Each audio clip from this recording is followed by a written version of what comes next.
జగన్ ని చూస్తే పిట్టల దొర గుర్తొస్తాడు. ఎందుకు చెప్తున్నానంటే ఇది కేంద్ర ప్రభుత్వం ఒక కార్యక్రమం తీసుకొచ్చింది, ఖేలో ఆంధ్ర అని. ఆ కార్యక్రమానికి పేరు మార్చి ఆడుదాం ఆంధ్ర అని తీసుకొచ్చాడు. నేను జగన్ కి ఒక చెప్పదలుచుకున్నాను, మా జీవితాలతో ఆడింది చాలు స్వామి. నాడు నేడు ఎప్పుడు విజయనగరం జిల్లాని అభివృద్ధి చేసింది తెలుగుదేశం పార్టీ. రోడ్లు గాని, బ్రిడ్జ్లు గాని, ఆసుపత్రులు కానివ్వండి, భోగాపురం ఎయిర్పోర్ట్ కి భూసేకరణ, ఇలా అనేక అభివృద్ధి కార్యక్రమాలు చేసింది తెలుగుదేశం పార్టీ. ఇక్కడ ఉన్న ప్రజల్ని, కార్యకర్తల్ని కోరుతున్నా, 2024లో తెలుగుదేశం జనసేన పార్టీ అభ్యర్థిని గెలిపించండి.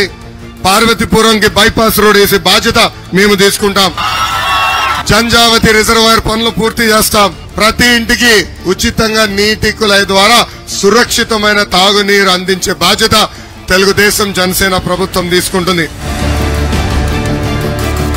అటు జన సైనికులు, ఇటు తెలుగుదేశం పార్టీ కలిసి ఈ సైకోని తరిమి కొట్టాలని ఈ సభాముఖంగా మిమ్మల్ని అందరికీ కోరుకుంటూ, నాకు ఇంత అద్భుతమైన అవకాశం ఇచ్చిన మీ అందరికీ పేరు పేరున నా హృదయపూర్వక ధన్యవాదాలు తెలుపుకుంటూ మీ అందరి దగ్గర నుంచి నేను సెలవు తీసుకుంటున్నాను.